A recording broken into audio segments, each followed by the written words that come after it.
बिस्मिल्लाहिर्रहमानिर्रहीम। अस्सलाम वालेकुम। जैसा कि आप सब लोग जानते हैं कि मेरी पिछली वीडियो थायराइड डिज़ीज़ के बारे में थी और वहाँ पर काफ़ी सारे लोगों ने कमेंट्स किए और सवालात पूछे कि उनको थायराइड डिज़ीज़ अगर है तो कौन सी दवाई इस्तेमाल करनी चाहिए।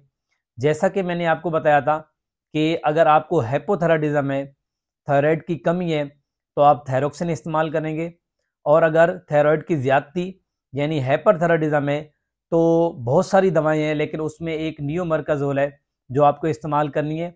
लेकिन ये दवाई आपको डॉक्टर की हिदायत और मशवरे से इस्तेमाल करनी है। अब बात करते हैं एक इम्पोर्टेंट न्यूट्रिएंट की और मिनरल की जो कि हाइपोथायराइडिज्म में इन्वॉल्व है और हाइपरथायराइडिज्म से भी रिलेट करता है। ये वीडियो थायराइड के लोगों के लिए बहुत इंपॉर्टेंट होने वाली है। यहाँ ये जान लेना लाजमी है कि 80% थायराइड की बीमारी ऑटो इम्यून है जो कि थायराइड के खिलाफ एंटीबॉडीज़ बनने की वजह से होती है। बात करते हैं ज़रूरी न्यूट्रिएंट की, तो वो सेलेनियम है। हाइपोथायराइडिज्म में बॉडी में सेलेनियम डेफिशिएंट होती है यानी कि उसकी कमी होती है और ये बहुत ज़्यादा कॉमन है। हाइपोथायराइडिज्म में बॉडी में थायराइड हार्मोन की कमी हो जाती है और ये यहाँ पे सेलेनियम हाइपोथायराइडिज्म की बीमारी को ट्रीट करने में बहुत ज़्यादा हद तक आपकी मदद और हेल्प करता है। और अगर बात की जाए सेलेनियम के फंक्शन की या उसके काम की, सबसे पहले यह है कि सेलेनियम एंटीबॉडीज़ को बनने से रोकता है। दूसरे नंबर पे यह है कि एंटीबॉडीज़ जो बनी हुई हैं उनकी तादाद को कम करता है और थायराइड के फंक्शन को इम्प्रूव या इन्हेंस करता है। और सबसे मेन चौथे नंबर के ऊपर ये है कि ये आपके जिस्म में मौजूद थायराइड के इनएक्टिव फॉर्म को एक्टिव फॉर्म लाने में हेल्प कराता है और मदद कराता है, जो कि एक्टिव फॉर्म T3 है और नॉन एक्टिव या इनएक्टिव फॉर्म जो है वो T4 है। तो सेलेनियम अगर सही मिकदार में बॉडी में मौजूद होगा तो वो इनएक्टिव फॉर्म को एक्टिव फॉर्म में कन्वर्ट करेगा और आपको हाइपोथायराइडिज्म की जो अलामत हैं या जो उसकी आपको सिम्टम आ रहे हैं उसमें कमी होगी।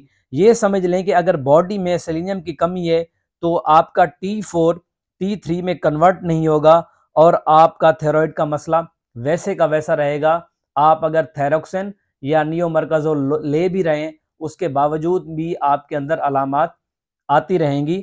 दूसरे पांचवें नंबर के ऊपर ये है कि रिड्यूस्ड मिक्स्ड एडीमा। ऐसे बहुत सारे पेशेंट हैं थायराइड के जो कहते हैं कि उनका एडीमा ख़त्म नहीं हो रहा, तो जो कि एक बड़ा मसला है। हाइपोथायराइडिज्म में बहुत सारे प्रोटीन की कमी होती है जिसकी वजह से आपके जिस्म और बिलखसूस टांगों के ऊपर एडीमा हो जाता है। अगर आप सेलेनियम की सही मिकदार लेंगे तो वो ये इस एडीमा को रिड्यूस करा देगा। और उसके साथ साथ सेलेनियम रिड्यूस इन्फ्लामेशन, क्योंकि ये ग्लूटाथियोन की प्रोडक्शन में इन्वॉल्व है और ग्लूटाथियोन एक पावरफुल एंटीऑक्सीडेंट है और यही वजह है ये आपके लिवर के लिए भी बहुत ज़्यादा ज़रूरी और बहुत ज़्यादा इम्पोर्टेंट है। सेलेनियम की कमी की वजह से ऑटो इम्यून डिजीज़ की जो मिकदार है या जो परसेंटेज है वो भी बढ़ जाती है और सेलेनियम की कमी की वजह से जो थायराइड नोड्यूल्स हैं उनके बढ़ने का या थायराइड के इनलार्ज होने का ख़तरा भी बढ़ जाता है। अगर आप सही मिकदार में लेंगे या मुनासिब मिकदार में आपके जिस्म में सेलेनियम मौजूद होगी तो आपका जो ग्लैंड है वो बढ़ेगा नहीं और वो नोड्यूल्स नहीं बनवाएगा और जो रिकरेंट रेट है सेलेनियम उसको भी कम कर देती है। अब बात यह है कि सेलेनियम किन चीज़ों में पाया जाता है, तो fish, meat, beef, chicken, mutton, dairy product, अंडे, वॉलनट, ये इन सब चीज़ों में पाया जाता है। और उसके साथ साथ ब्रोकोली, कैबेज और ऑर्गन मीट, लिवर वगैरह, इनके अंदर बहुत ज़्यादा मिकदार के अंदर सेलेनियम मौजूद होता है। अगर आप ये इस्तेमाल कर रहे हैं तब आपको हाइपो या हाइपरथायराइडिज्म की अलामत नहीं आएंगी। लेकिन अगर इसके डोज की बात की जाए, क्योंकि बहुत सारे लोग ये पूछ रहे थे कि अगर उनको लेनी है तो किस मिकदार में लें, तो वैसे तो आपको जो मैंने ऊपर फूड बताई हैं आपको वो लेनी चाहिए। आपको एक्सटर्नल सोर्स इस्तेमाल नहीं करना चाहिए, लेकिन उसके बावजूद भी अगर आप ये इस्तेमाल करना चाह रहे हैं या आप में अलामत आ रही हैं तो आप इसको 200 मिलीग्राम पर डे के लिहाज से इस्तेमाल कर सकते हैं। 200 मिलीग्राम 24 घंटे में इस्तेमाल कर सकते हैं।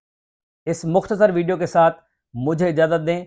मिलते हैं अगली वीडियो में एक नए टॉपिक के साथ। अल्लाह हाफिज़।